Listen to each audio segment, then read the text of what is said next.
when I first left drama school, I had zero discernment. I would take any job thrown my way because we have to eat, right? And we have to have a roof over our heads, and we have to not starve.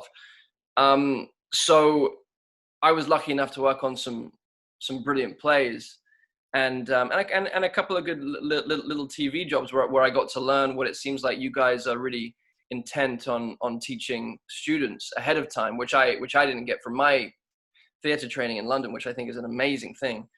To have that kind of information going onto a TV set or a film set, and to have that kind of shorthand for yourself, so you're already kind of practicing, the muscles are already working. I think that's a wonderful, wonderful thing that you guys are offering. I could have definitely used it, but then after I suppose I kind of established that I wasn't going to starve and I wasn't going to die, I started to think, well, what am I doing here? And I got the privilege of asking that question of myself, and I guess I started to really listen to my own tastes, my own desires, my own instincts, and I've always had an acute awareness of the shortness and the sacredness of life, and I've always loved the idea, and it's an old idea. It feels like an old kind of wise indigenous idea that every single human being has a very, very specific purpose here on earth, a very, very specific destiny to fulfill, and a very, very specific calling or vocation, if you will. And I know that those words are usually kind of saved for going into the priesthood, or becoming a nun, or becoming a doctor, or something on the kind of spiritual or life and death front lines, as it were. But I think being an artist it's a calling, and being an actor it can feel like a calling and a vocation, not in a pretentious way, but in a very, very real way. It's like you have medicine to administer to a world in need of healing, a world in need of being whole, and being held. And so for me, I started to think, well, what are the stories that really kind of reminded me of the meaning of life when I was growing up. So I started looking at the old films that kind of touched me, and then the plays that touched me so much, and I could find the themes and the threads and the strands of kind of thematic consistency that led through all of these different things. And I started just kind of following my nose, and I think that's a really important kind of muscle to develop as well. That I think a lot of schools tend to numb or downplay or kind of blanket over, but it's that muscle of what is the specific uniqueness that you are and that you bring to your work, and how do you find practices that get you in touch with your deepest impulses, your deepest desires, and the specific thing that you feel like you want to express. And funnily enough, I think, and again, this is an old idea, that it's where we are most deeply wounded in a personal way. So the first play that really felt like, oh, this is where I'm meant to be, that I did in the real world, was a play called Kess. But I played Billy Casper, which was the main part, this young kid who finds this kestrel, and there was something about his woundedness that matched up with my woundedness, even though we came from totally separate lives and decades and parts of the country. We had the exact same longings. We had the exact same yearnings and the exact same knowledge and awareness of how life can be better, not just for ourselves, but for everybody. And I think it was then that I started to go, oh, this is what being an artist is, rather than just doing a job. And because it's not just showing up, being skilled, and making a great table and a great door. Suddenly you start putting flourishes in it. You start carving out little kind of nooks and crannies that feel like they reflect the kind of the inner landscape of your soul. And then suddenly, it's funny, as soon as you start to make things more personal, it starts to touch other people in a much more personal way as well. And I think so there's no mathematical equation, I think. And I think the beauty of your question, the beauty of the answer is that just like in all of nature, it's multitudinous. Is that a word? Is that a word? Multitudinous. We contain multitudes, and the diversity of actors who get to act and directors who get to direct is going to create a story for everyone. Like if we're all allowed to bring our very unique gifts to the work that we do, if we make sure that we are allowed, if we allow ourselves to, there's going to be no one direct route. It's going to be lots of meandering kind of tributaries that create this kind of beautiful new garment, So I think it's important for young people, young actors, to really get in touch with their insides, listen to their insides, and only show up from that place and practice showing up from that place imperfectly, but developing our own taste and developing our own perspective on things.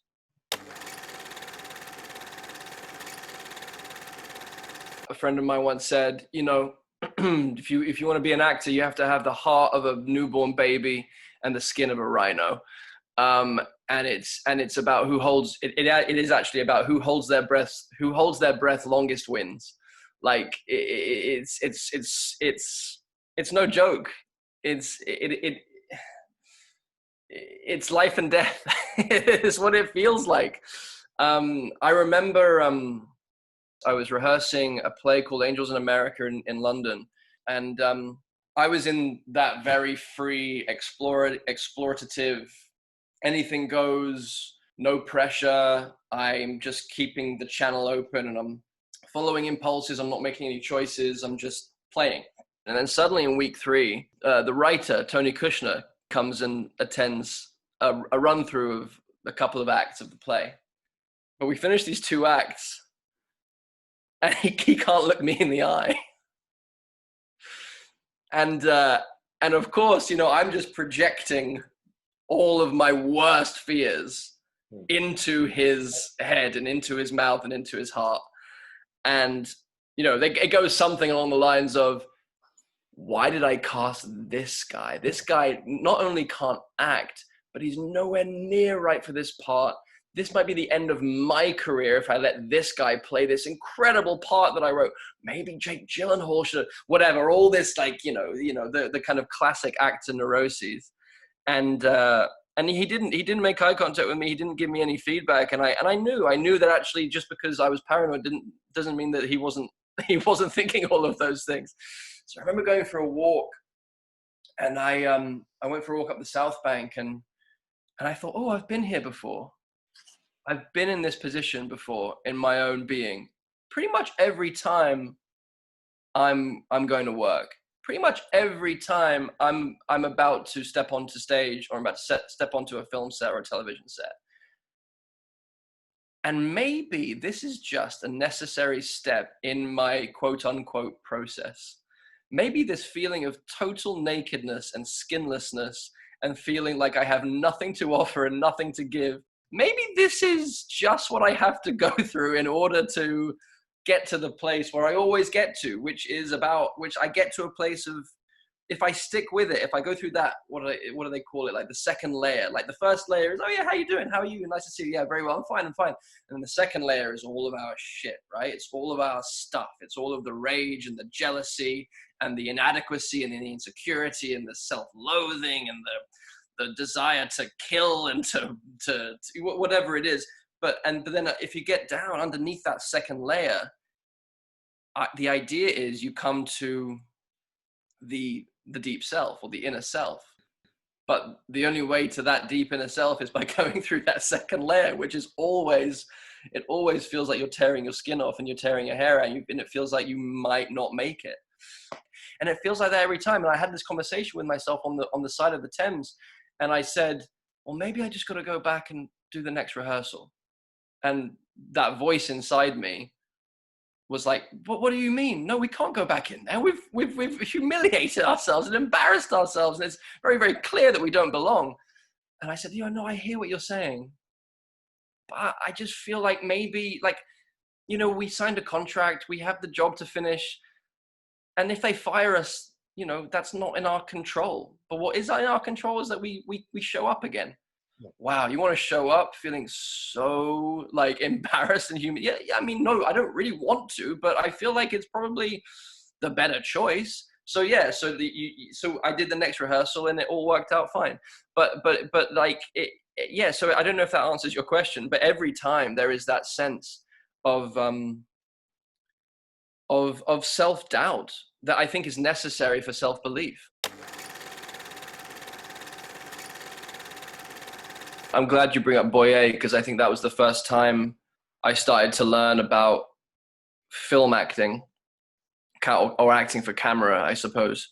And it was really, and it was John Crowley. Even though he has a background in theater, he's very attuned to what the camera, the subtleties of all the subtleties that the camera picks up. So he would give me direction sometimes, and he would give me the space, because it was my first film. It was my second film, but it's the first time I was a lead in a film. And he would give me direction, like really let me know how you feel about this person you're talking to.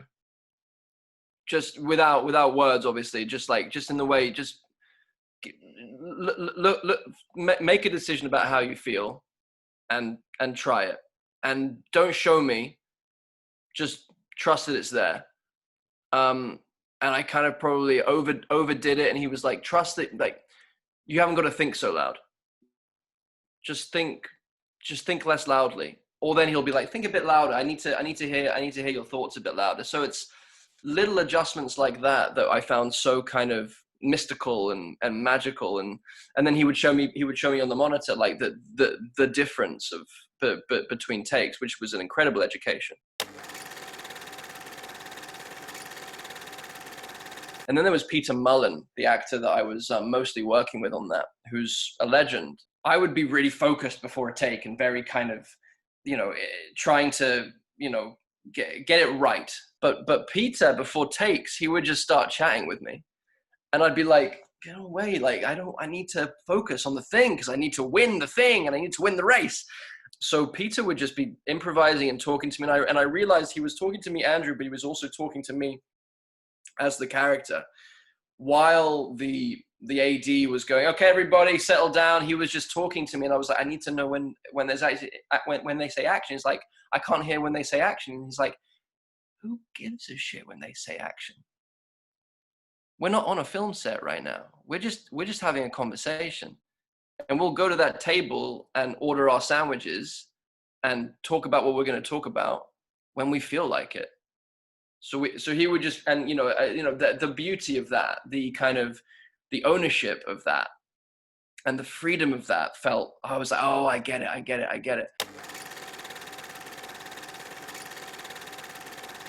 Like, the first screen test I did before I did any camera work ever was for a very strange thing that never happened. But I got to work with all these a lot of American film actors.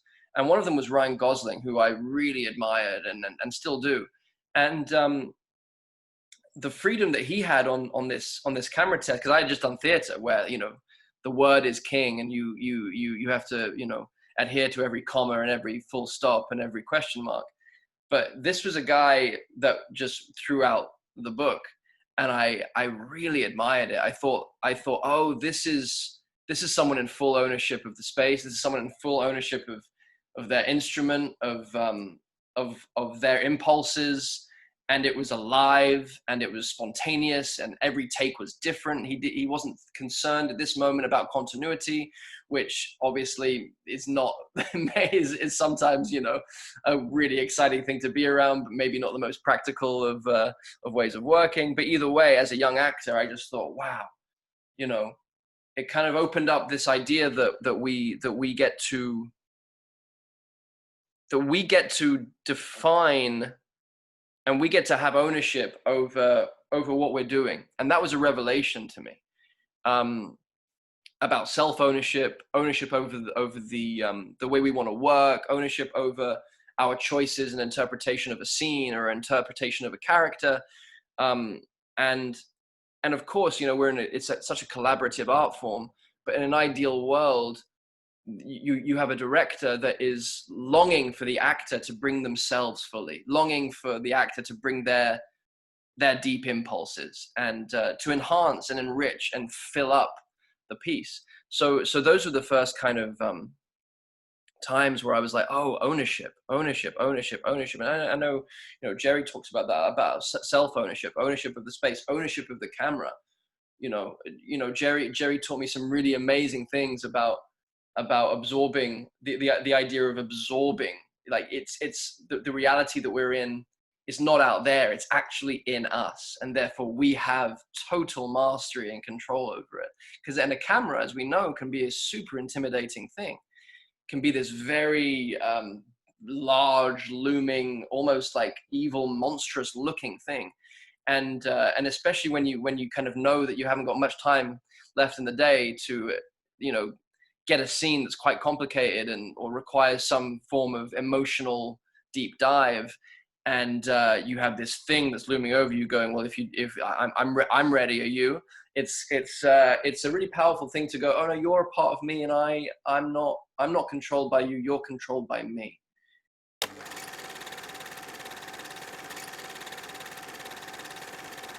And I remember one of the things that Jerry once said to me on a set, which was, I'll misquote you, Jerry, but it was something along the lines of,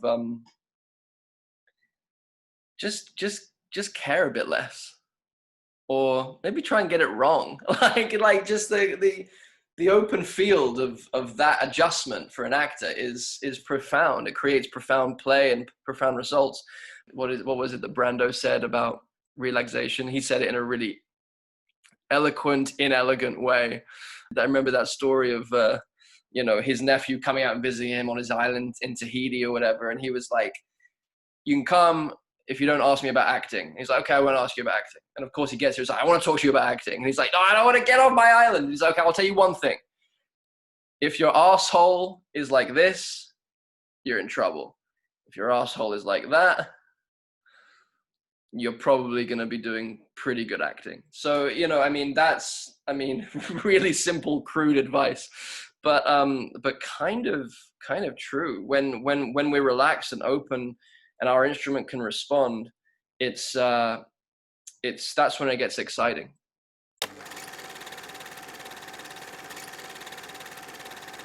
Okay, so this is a poem called, this feels like the message, expressed poetically that I feel I needed to hear as a young artist and actor, and other young artists and actors could maybe find some inspiration in. So this is called Cargo by a friend of mine who's no longer with us, called Greg Kimura. Okay. You enter life a ship laden with meaning, purpose, and gifts, sent to be delivered to a hungry world. And as much as the world needs your cargo, you need to give it away. Everything depends on this. But the world forgets its needs, and you forget your mission. And the ancestral maps used to guide you have become faded scrawls on the parchment of dead pharaohs. The cargo weighs you heavy the longer it is held, and spoilage becomes a risk. The ship sputters from port to port, and at each you ask, is this the way? But the way cannot be found without knowing the cargo, and the cargo cannot be known without recognizing there is a way. And it is simply this: you have gifts. The world needs your gifts. You must deliver them. The world may not know it is starving, but the hungry know, and they will find you when you discover your cargo and start to give it away. It's about identifying what your specific gifts are, and funnily enough, they live right next to your specific wounds, and you have to do some digging around in the woundedness to find out where you're most gifted, and then it's just a constant process of giving it away as much and as often as we can.